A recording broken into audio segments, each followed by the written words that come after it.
Hello everyone and welcome to the Thastu ICS. My name is Srija Garg and I am your economy faculty. Today we will be discussing priority number 5 of the union budget. That is urban development. Urban development मतलब कि जो हमारे urban areas हैं जिन पे बहुत ज़्यादा pressure आ चुका है, beat of the rapid increasing population बहुत ज़्यादा आ चुका है, बहुत ज़्यादा ट्रैफिक होता है, बहुत ज़्यादा कंजेशन हो चुका है, बहुत ज़्यादा प्रॉब्लम्स आ रही है. तो बिकॉज ऑफ दैट क्या होता है, the life gets impacted, right, the quality of life of the people, the environment, there is pollution, there is a lot of things that are getting impacted. So for that the government of India has certain schemes and initiatives to actually improve the urban development, develop the urban areas, the peri-urban areas. What are peri-urban areas? Basically the boundary between rural area and urban area. So urban area के outskirts पे थोड़ा सा area होता है, that is peri-urban area. So we will develop that as well. Okay, so that the quality of life, their employment opportunities and inclusive development also. For that the government has certain initiatives. Okay, so we will discuss that, how this will happen. First of all, let us understand what is urban development. Urban development aims to transform cities into vibrant growth hubs through a comprehensive approach encompassing basically हम cities को एक growth hubs ताकि वो हमारे economic growth, so that we are converting cities into growth hubs so that they contribute more and more to our economic growth. By what are we doing? We will focus more on economic planning, infrastructure development, okay, housing facilities, water supply, sanitation, and more innovative urban policies. That is known as urban development. Now why is this important? One, to obviously for the urban growth of the cities, to improve the quality of life of the people, to promote economic growth in the economy and also in the cities, and to enhance environmental sustainability. Now, what are the challenges that are majorly faced by urban areas? One is rapid urbanization. Besides the population, there is also migration, that is from rural areas to urban areas, that because of which the resources are very less and very less to actually fulfill the needs of the people, be it about food or shelter or houses or conveyance or anything. Okay, lack of adequate infrastructure. There is lack of adequate infrastructure in cities as well. Climate change and natural disasters, these are the problems that are faced by urban areas. If, for example, recently that a very unfortunate event that happened in old Rajendra Nagar, because of which that was also a bad urban planning, right? We need to focus on all of that. So for all of this, the government first will develop cities as growth hubs. What is the initiative in this? Economic and transit planning. We will collaborate with state government, okay, and with multilateral banks, and we will develop cities into economic hubs. When I say economic hubs, I am talking about economic activities, I am talking about employment, I am talking about employment creation, economic activities, etc.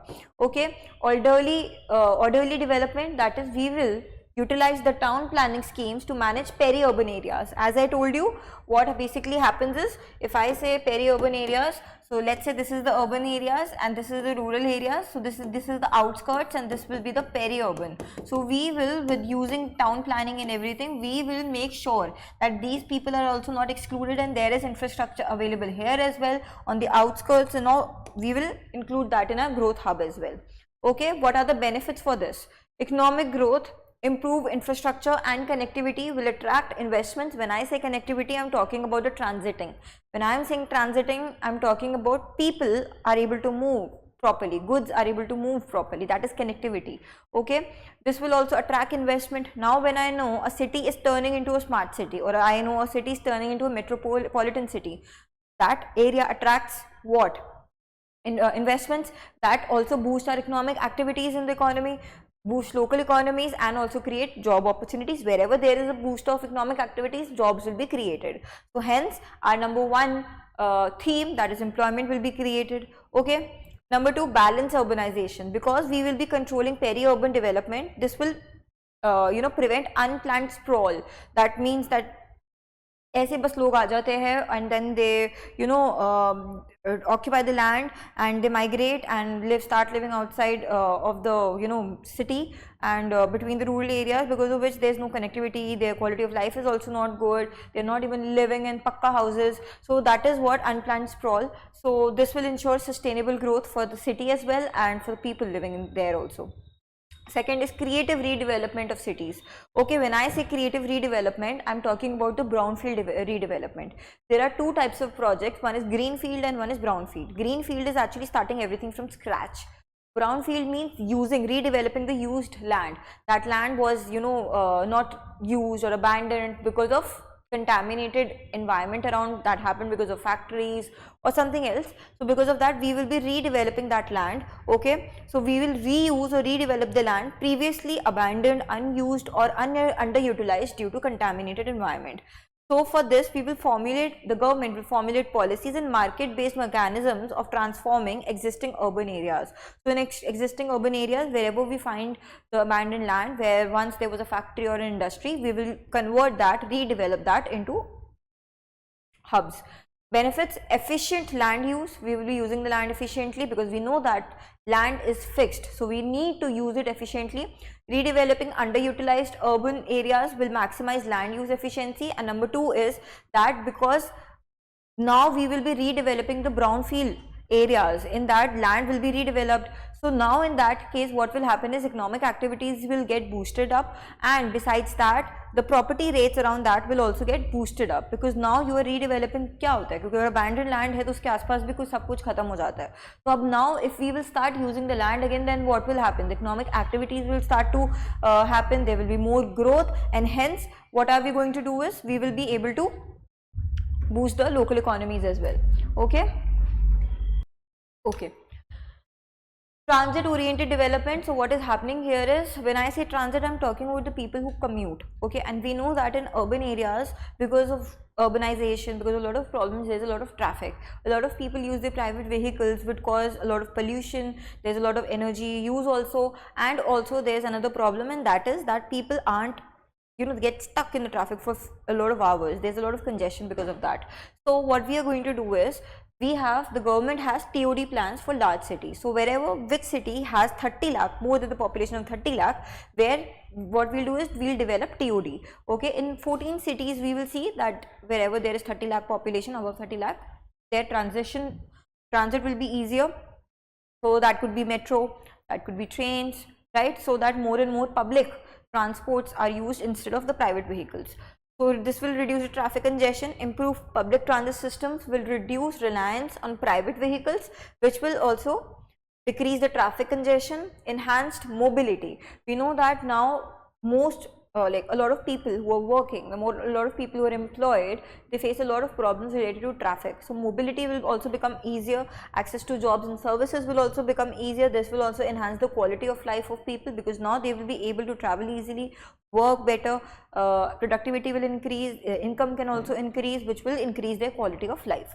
Then we have urban housing. For urban housing, we already have a Yojana, that is PM Awas Yojana. So for this, what we'll do is we will add more housing facilities here now. We have that around 3 crore houses will be added this year. Yes, construction of 3 crores additional houses to our PM Awas Yojana, rural and urban areas. So PM Awas Yojana in urban areas, we will address the housing needs for 1 crore urban poor and middle class families with rupees 10 crore investment. Okay, so middle class, again our fourth theme, that is the middle class, we will be focusing on them using urban housing. Interest subsidy, we will provide them affordable loan rates through interest subsidies. Government will provide them subsidies, low rate interest rates. Rental housing policies, that is enabling efficient and transparent rental markets as well for them, so that the middle class do not suffer too much. Now what are the benefits? Affordable housing by the people. Okay, increased housing availability for the urban areas, poor and middle class. This will reduce the proliferation and improve the living standards. Okay, also they will now be getting more of pakka houses. And economic stimulus. Now we know that construction activities will increase. This will create more jobs for the people in the economy, and hence what will happen? Stimulate our economic growth. When we talk about PM Awas Yojana in 2015 it started for urban areas, 2016 for rural areas. It focused on providing pakka houses with essential amenities, which includes household toilets, LPG connections, electricity, functional house, and promoting also women's empowerment also, because what happened was it was said that for PM Awas Yojana that women should be the owner or the co-owners. Okay, so this also increases the women empowerment. Then we have water supply and sanitation. You know that water supply and sanitation is basically the expenditure on the healthcare facilities, right? And health, if the government invests in healthcare facilities, that is how they are developing the human capital for our nation as well. When we talk about the water supply and sanitation, the union government in partnership with the state government and the multilateral development banks will provide this. What they are going to do is they will treat the sewage treatment, solid waste management in 100 large cities. This treated water will then be used for irrigation and for filling tanks. So we are minimizing and reducing the wastage of water. Okay, this will ensure public health because improved sanitation will reduce disease prevalence. Okay, and improve the public health, environmental sustainability also, because now we are reusing the water. Okay, water management is done efficiently, and also this will enhance environmental sustainability. Then we have street markets. In one of the priorities, we talked about Swanidhi scheme, PM Swanidhi, in which the street vendors get loans at a very affordable rates. So on building on this scheme only, what we are going to do is we will have street markets like weekly hearts. Okay, development of weekly hearts or hubs. This will support 100 street food hubs annually over the next 5 years. So every year 100 street food vendors will get supported in this. Okay, this will increase the livelihood opportunities because now street markets will support small vendors and create lead jobs. So we have a proper market for street vendors. This will create jobs and support them, again leading to inclusive development. Okay, this will boost the informal economy of providing structural marketplaces. Now we know that we have informal market where street vendors and everyone work. Why is it informal? Because there is no guarantee, neither of salary, profit, wage, earnings, etc. Okay, so now they will be working in more structured marketplace that will be beneficial for them only. Okay, that is street market. Then we have stamp duty reforms. What are stamp duties? Basically, when you are owning a property, buying a property, transferring the name of the property, you have to sign stamp papers. That is the stamp duty, that is the tax that you have paid for it. Okay, so it is a legal tax that is payable in payable in full and act as an evidence for any sale or purchase of a property. If you are selling a property or purchasing a property, on stamp duty you have to give the stamp duty, that is a tax. So what the government is doing is lowering the stamp duties for whom? For basically women who will be buying the houses or properties. So advocating for states to reduce stamp duty, especially for properties bought by the women. Now the central government has asked basically our state governments to reduce the stamp duties. Okay, this will affordable housing, lower stamp duties will make property purchases more affordable, and gender equality also. Now this will encourage female property ownership through reduced duties. This will promote gender equality in asset ownership. Right, so these were our some of the initiatives that are taken by the government in this year's budget for urban development. Overall, if we say, we are focusing on job creation, that is the employment. We are focusing on investment attraction by making our urban areas as growth hubs, also including the peri-urban areas, enhanced living standards, because now street vendors हो गए या जो भी हमारे आसपास के जितने भी लोग हैं उनके लिए हम living standards बढ़ा रहे हैं. We are making the transit easy, we are making the access to jobs and services easier, right? So that also increases the living standards of people, and also sustainable growth.